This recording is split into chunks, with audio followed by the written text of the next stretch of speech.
And then that brings us to the next speaker of this part of the program, which is Patrick Potgraven. Patrick, if you want to step forward. Patrick is already a long time involved in smart shipping. Rijkswaterstaat instated a platform, an industry. By now, it's an industry platform. I know. No, it's the Ministry of Transport. It's not Rijkswaterstaat, but it's the total because policy is also involved. Thanks for pointing it out to me, Patrick. You are going to tell us about an experiment you did last year, which was called intention sharing. Sure. Please enlighten us. Thank you for giving me the opportunity to speak to you about this exciting new concept. And that concept illustrates also that new techniques give new possibilities, and that might change the way we work. Sometimes I've got the feeling that we build a digital captain and that must do the thing. But since technique gives us new possibilities, we can reconsider the traffic scheme, the traffic situation as well. One of the schemes we had in the DIVA project is that when ships become more and more automated, they are going to communicate to each other more and more, and then on a certain level they are going to be a cooperative system, well, this is one example that I'm going to illustrate today to you. Some people maybe know that I'm a long time ago did come from the road traffic organization, and in road traffic it's very common that you give information about your intentions proactively. When you ride on a bike, it's normal that you put out your hand if you're going to the right. I see some of the people looking a bit, I'm not always seeing it, but normal people do that. When you are in a car and you make a turn, then you also normally would give your direction. And of course, it's very automatically, when you brake, your brake lights are lighted, so the guy next after you knows that you're braking. In shipping, however, this is very rare. There's only one example that I'm aware of, and that's when you sail with a blue sign. Then you are sailing on the wrong side of the river. Well, sometimes the wrong side is the right side, I have to say. Of course, there is VHF, but when you use VHF, that normally has been done after an assessment by the captain that VHF communication is needed. And he does that when a route conflict may occur. The skipper then makes a forecast, and he, of course, takes into account the traffic rules, the environment, and the normal behavior in that area. If he knows the destination of the ship, and of course the course and the speed of the other ships involved until now. However, it's all about predictions, and the skipper makes assumptions about the behavior of the other ships. And as you know, the famous saying, assumption is the mother of all fuck-ups, you will notice that quite a lot of incidents are based on that misinterpretation. So keep that in mind. I will now take a sidestep, because I didn't hear a lot about it in the last 1.5 days, but there is an important revolution taking place in inland shipping right now, apart and outside of all those European projects. And it's the introduction and the implementation of the track pilot, also known in these as a T-Jane or a TCA, track control assistant. I will call it this afternoon the track pilot. When you're not familiar with the track pilot is a system aboard that does two things. Firstly, it gives you a route, a track to your destination, and secondly, it controls the rudder in a way that you follow the track going to that destination.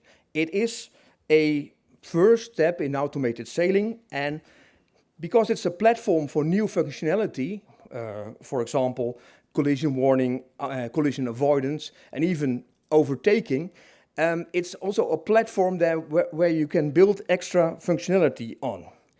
And it's even more excited because the track pilot knows where the ship will be in the future, in the near future, and it does its best to control that situation to make the promise a reality. At around the end of the last year, around 600 track pilots have been implemented in the western part of Europe, and I believe we are up to 700 already as today. There are 3 known producers of track pilots, Agonix from Germany, Shipping Technology from the Netherlands, and Tresco from Belgium. Okay, that's a sidestep. I will take into account that in a short while why this is an important sidestep. Giving the direction thing and the intention sharing thing, we came up with a question to the Institute of Marine, and the central question was, would sharing of sailing intentions be beneficial for safety and efficiency on the fairway? And this question has been answered by 2 steps, via primary a literature study, and secondly via a simulator study. Okay, let me first go into the literature study. It was a big disappointment, but the concept was far from new because it was already done in quite a lot of European projects. You see them on screen, but if a concept is not entirely new, the chance that it might be a success and a good idea, it only rises. So that's a good idea. What we saw that all those projects were regarding sea shipping, and those concepts were tested on a strategical and tactical level, where we wanted to regard to it in the operational level, so just a few minutes ahead from the current situation to cope with the actual traffic situation. We saw that the human-machine interface was rather complex, and because of the captain, he had to fill in its own waypoints. That was quite labor-intensive. However, we saw that in those studies that sharing your intentions could be beneficial for safety. And well, I'll skip the feeders part now. Then we decided to set up a simulator study. And we started that simulator study with some starting points. Firstly, we wanted to do it on inland waters because there the traffic is far more dense, so we thought that the concept would be far more beneficial over there. Secondly, that we wanted to use the benefits from track pilots in the project, because that gave us an advantage that you don't have to give in and fill in the intentions yourself. We decided to leave the human-machine interface to the suppliers, so that was a bit complicated, but we wanted to use the bright ideas from the market. I will show you something about that. And at the end of the project, tested the concept with the help of the simulators in Wageningen at the Marine. Now here you see the track pilot suppliers, and well, I come from the market, and when I went to a party from the government, I always saw my competitors over there and never my own product. So I'm very keen to ask all competitors involved if they want to participate. But I was not aiming at 3, but all 3 said, yes, we want to cooperate in the project. So that, in this case, it meant that Shipping Technology, Agonix, as well as Tresco participated within the project. And what they did is that they developed a function that disseminates the data on intentions of their track pilot, and the other way around, collecting that data of other ships and putting that in their display system as well. Well, these are some pictures of the simulations, and what you see here, I walk to the screen. You see one example of 2 lines, and what the supplier did is that they created a lower opacity, so you see more of the ship when there is a closest point of encounter, because in the interface you have to deal with the aspect that there is a time aspect. So One of the suppliers even made a short animation of what is going to happen in the next minutes when those ships are moving.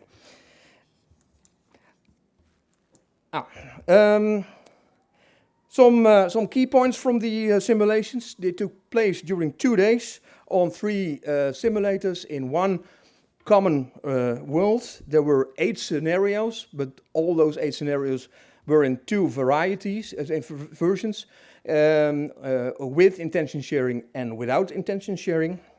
We had 6 skippers on the simulators, and a short period for them to learn how to work with those different track pilot systems, and even with the simulator.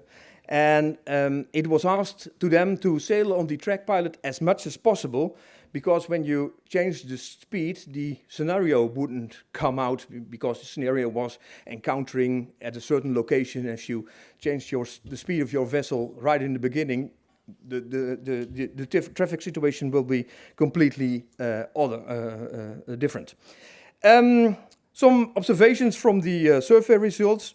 The skippers, they needed to learn the system in advance, and they did that very quickly. And they came to use the system and the concept of intention sharing better and better. And what we saw is that they did anticipate earlier to the traffic situation than without the functionality of intention sharing. They used VHF less. However, there is also a danger, because the skippers know that other skippers are seeing their intentions. They might want to anticipate on that, and that's not a good idea. Okay, the survey results. The main result was that the answer on the question, does intention sharing enhance the efficiency and the safety on the fairway? And the answer is yes. It gives more situational awareness. It gives an extra pair of eyes, especially when visibility situations are poor. And it changes also the navigation task from sailing yourself to monitoring the system. You have, however, take into account that there might occur some dependency. You don't have to, you not have to trust the system too much. And what I already said, that you might assume that other traffic will see what your intentions are going to be. And this all leads to 2 recommendations. The first one is for the use of the track pilot. The recommendation was, so it was considering the track pilot itself and not the implementation of intention sharing. Marin advised to build a safety case and verify that safety case and create, on the basis of that, a best practice for the human-machine interface and for the control of the human-machine interface. The other recommendation was with respect to intention sharing, and there they advised to define an operational concept and create a well-designed user interface as well, to do not show too much information and to let all irrelevant information out of the picture. Well, do I have time, Henk, to show a short video?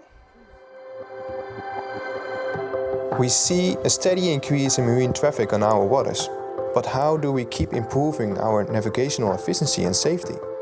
At Merwin, we performed a simulator study on the concept of intent sharing, which may provide a part of the solution.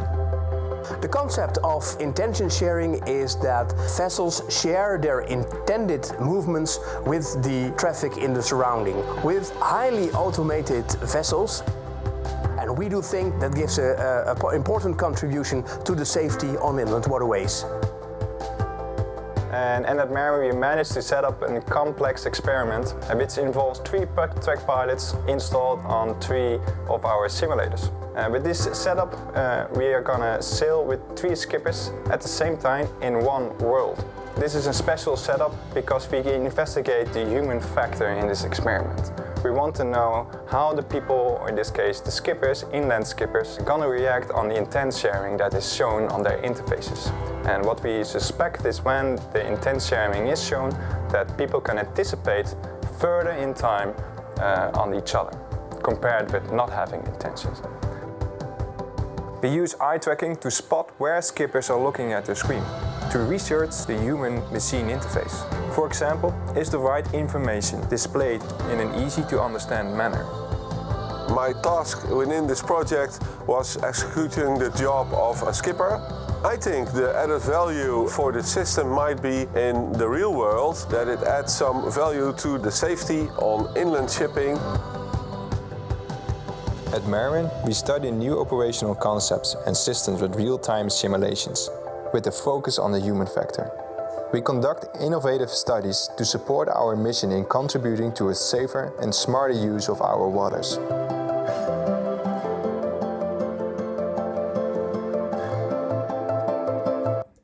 Okay, now the follow-up actions will not surprise you. Those are two. The first one is to work on best practices on track pilots, given the outcome of the simulator study. And the second one is to start an implementation trail for intention sharing. Firstly, by taking a step back and to document the goals, the means and the limitations, then specify the requirements for information exchange and security, and define an adequate information exchange protocol after that, and then finalize the concept and carry out a real-time pilot project. That would be my presentation.